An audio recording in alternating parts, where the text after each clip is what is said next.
Hello, everybody. So, we're going to start with the second part of the different types of research.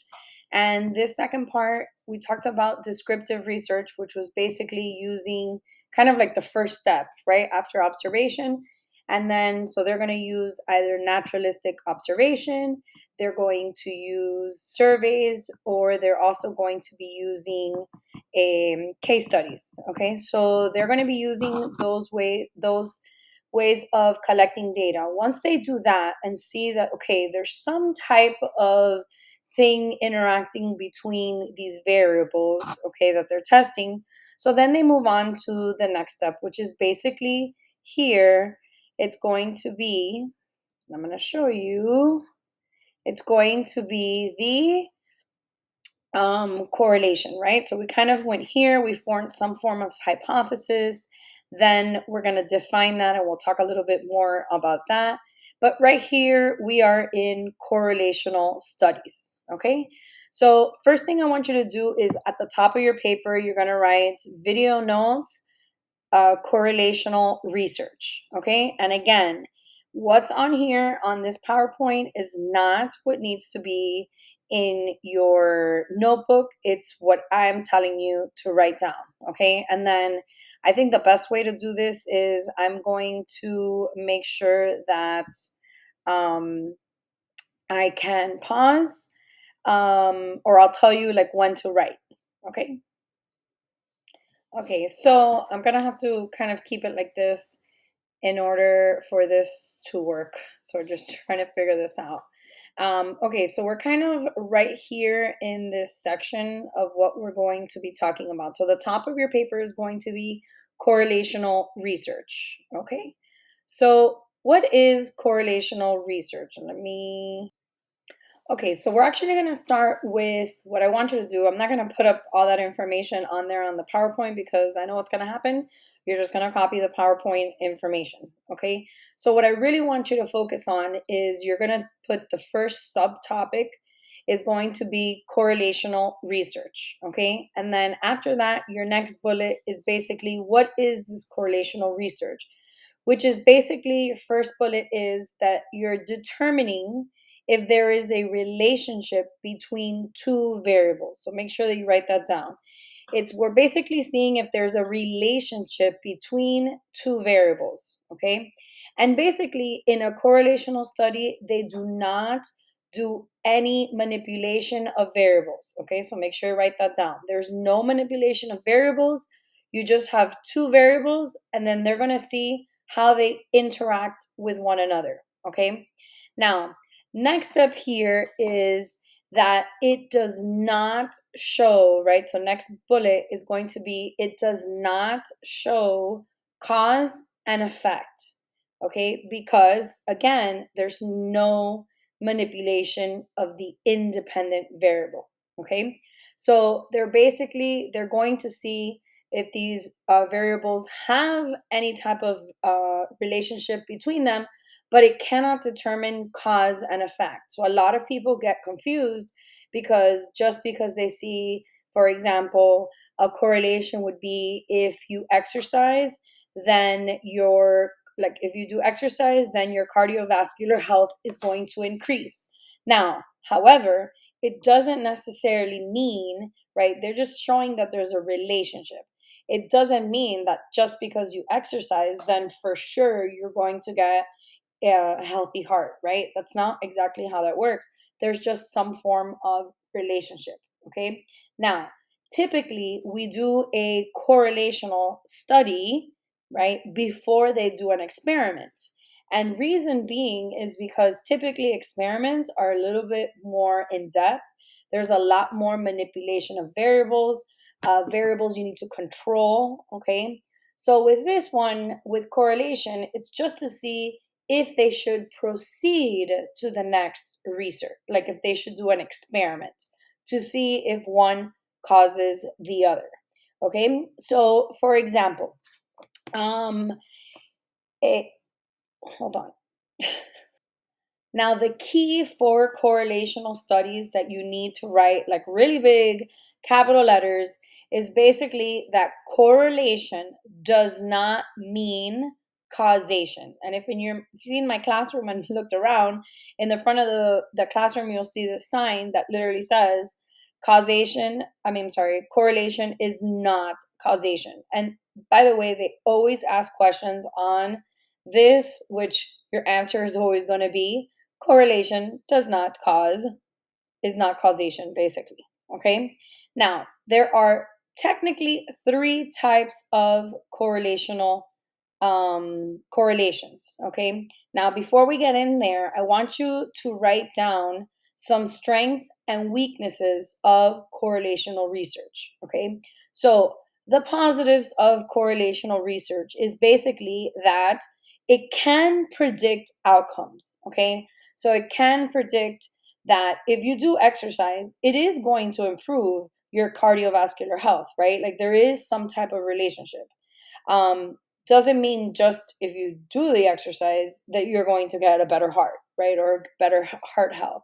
Um, so, how they do this is basically they're going, wait, before I go on to how they do it, then the weakness is exactly that. It's just like what we've talked about is it is not a causation. It just shows relationships, okay? The only thing that can create a cause and effect is an experiment, which is right here. Oh, I kept on moving. It's right here, okay? It's a little fireworks. Look, that is the only one that can create a cause and effect because of the manipulation. Okay, now we go into the types of correlations that we will find, and I'm gonna show them to you now. Let me see these PowerPoints, and of course, it's not there.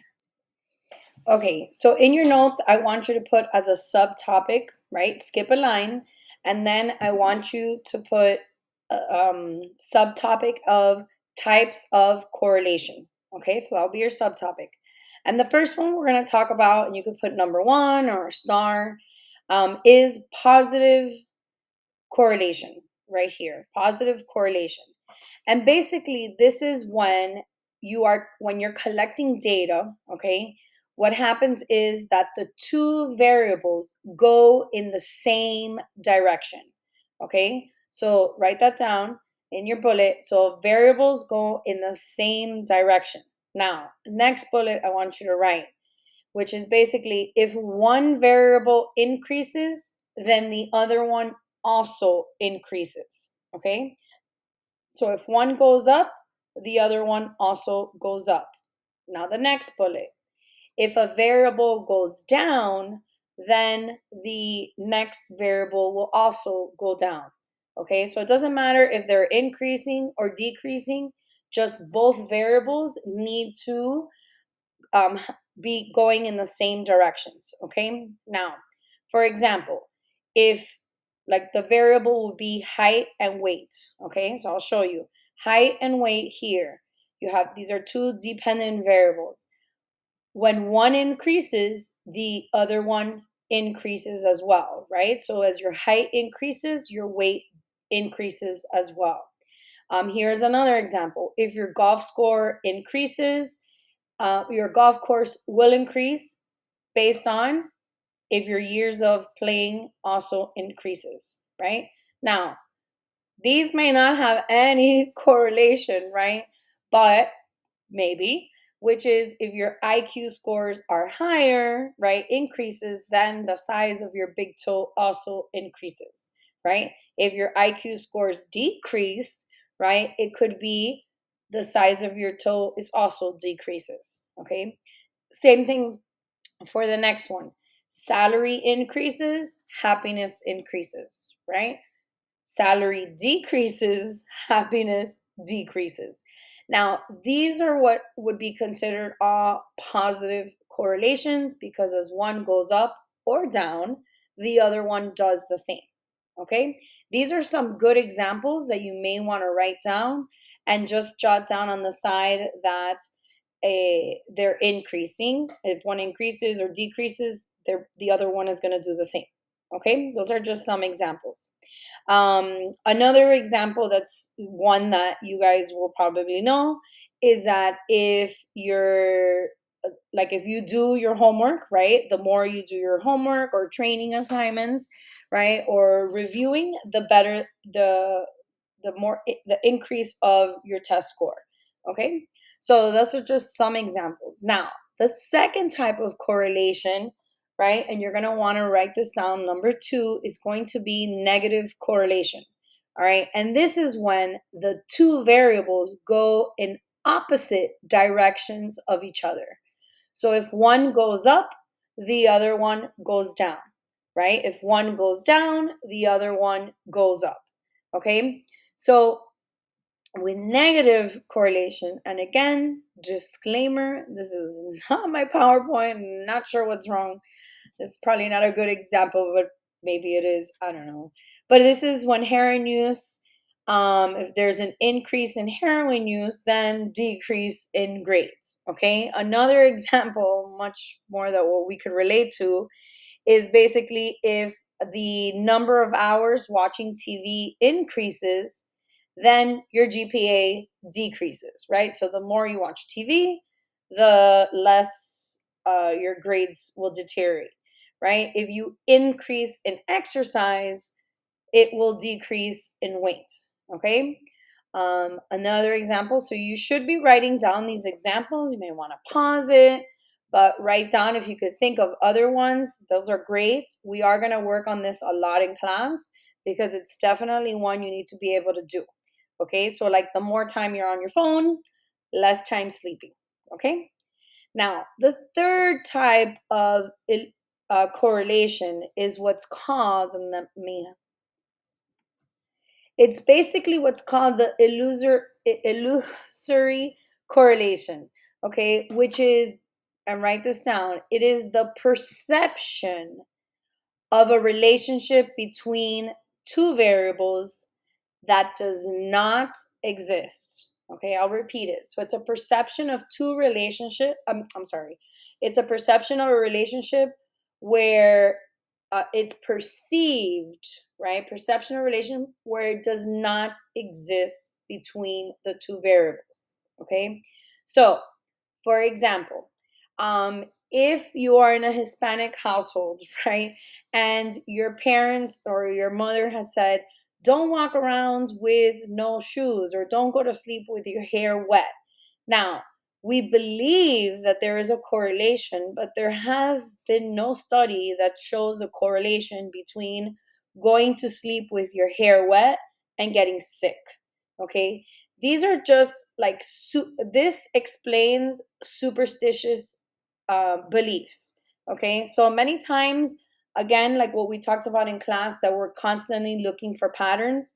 So illusory correlations is that we think there's a relationship between these two things, but in actuality, there's really no research or evidence that proves that.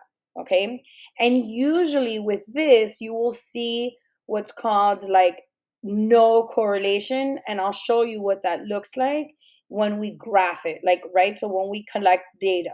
So when we're collecting data from correlational studies, we're going to determine if there's a positive correlation, a negative correlation, or basically that there's no correlation.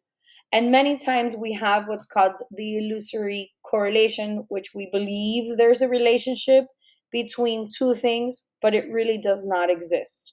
Okay, so the example is, having going to sleep with your hair wet, or even walking around with no shoes on or no socks, does not lead to sickness. Okay, no matter what people say. Okay, or maybe there's a new research out there, but as of now, no, there is not. Okay. So now I want you to write in your notes a little subtopic, pros and cons of correlational studies. Okay. Now, one of the pros of correlational studies is that it does help making predictions and decisions. Okay, so it does help with making predictions and decisions. For example, right? So when I say for example, please make sure to write this down. If parents know that putting your child in sports or extracurricular activities, right, increases academic performance, right, or grades, then parents are going to put their child in extracurriculars and then, hoping that they'll improve their grades, right? Another thing that a lot of actually the diet industry uses a lot of this like relationships between two variables, and you'll see of the more Mediterranean food, the better the heart health, right? So all of the diet industry tends to go through these like fads, like diet fads, in which they'll use these new findings, right, of these relationships.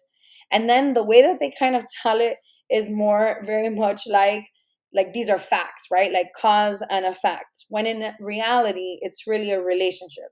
So that could also be the negative, right? But the positive, a pros of correlational studies is definitely it allows us to make predictions and decisions. So if we know something, right, like doing exercise, there is a relationship between exercise and heart health. And then, so if there's a relationship and I want to improve my heart health, I'm going to go do exercise. Okay. Now, the negatives, right, of correlational studies is exactly what I was talking to you about, diet fads, which is it can be misleading. A lot of people read it and think, oh, if I do this, then it's going to cause this. When it's not a cause and effect, it's just that there's a relationship. Like something happens when these two variables come together.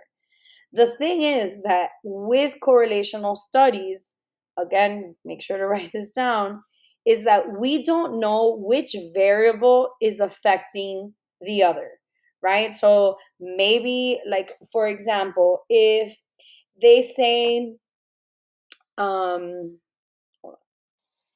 okay, so for example, if I find a relationship between better sleep and increase of exercise, right? We don't know if is it the sleep that makes you have more energy to do exercise, or is it the exercise that allows you to have better sleep, right? So we know that there's a relationship between them, but we don't know which one causes the other, right? So we would have to then go into an experiment. Okay, the other one is the other con of correlational studies is basically that there can be other variables that do affect that, or that can affect the results. And that is called a third variable. Write that down. There could be a third variable that affects the results, okay, when it comes to correlation. All right. Now I'm going to go into detail of how we do correlational studies, like the step by step, and then basically how to graph it. Okay. Okay. So like I said, they'll get these dependent variables to see if these variables have a relationship with each other. So, all right, they'll determine that. Then we'll go into, so for example, let's say that I want to know if giving candy to my students will increase their participation. Okay. So if I say, maybe if I'm giving them candy, they'll participate more.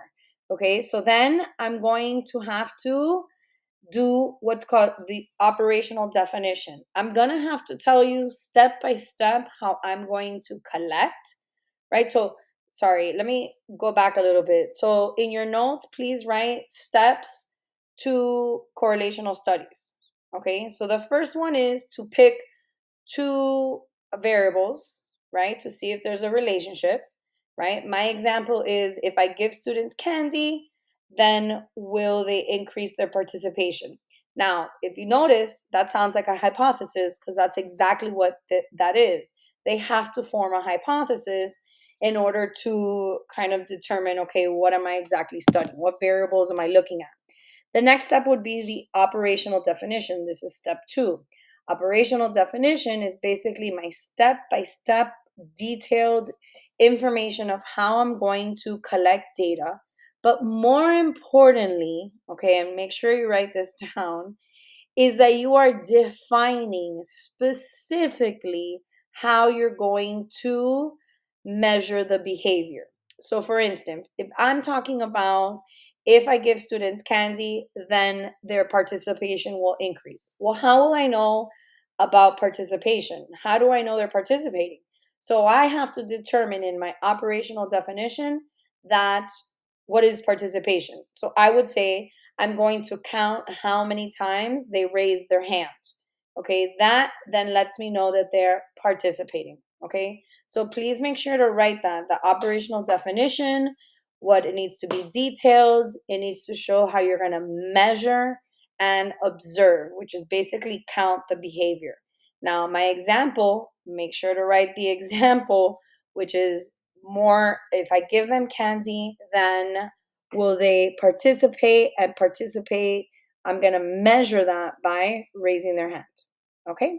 So then I'm going to collect data. I'm going to perform, right, the step by step of my operational definition.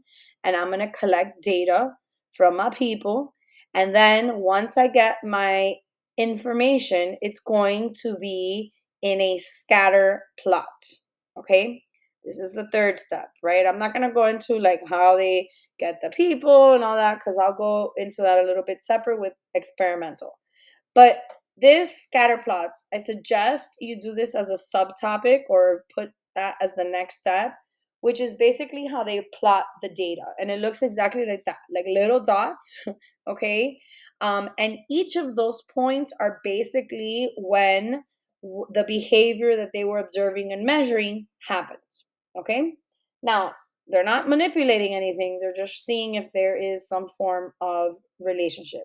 And they're going to go in multiple directions, okay? So this, when the dots are perfectly matched, that's like perfect, is what's called um well, perfect, but perfect correlation, but this is a positive correlation. It's going in this direction because as one thing increases, the other one also increases. Okay, same thing as if one is decreasing, the other one is also decreasing.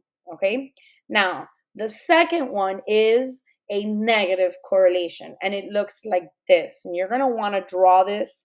It's going to be in your study guide. We're going to do this a lot because you really need to be able to graph these things. This would be a negative correlation because as one thing increases, the other one decreases. Okay, or as one as one decreases, the other one increases. Okay. Now, when you see something like this, that the dots are everywhere, that basically means that there's no relationship. Okay. There is no relationship at all. And those two variables literally do nothing together.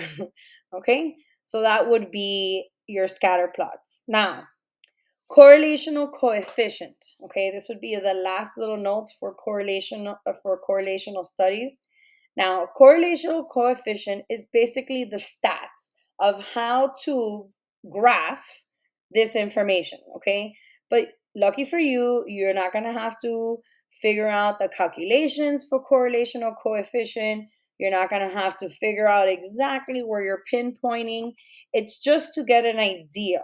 Okay, now correlational coefficient, okay, is showing the type of relationship, all right? And you're going to want to write this down here.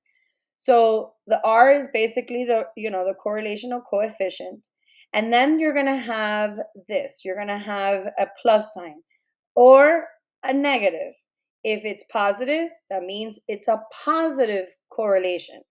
If it's a negative, it's going to be a um, negative correlation. Okay, so it could look like a plus, but it could also be a minus.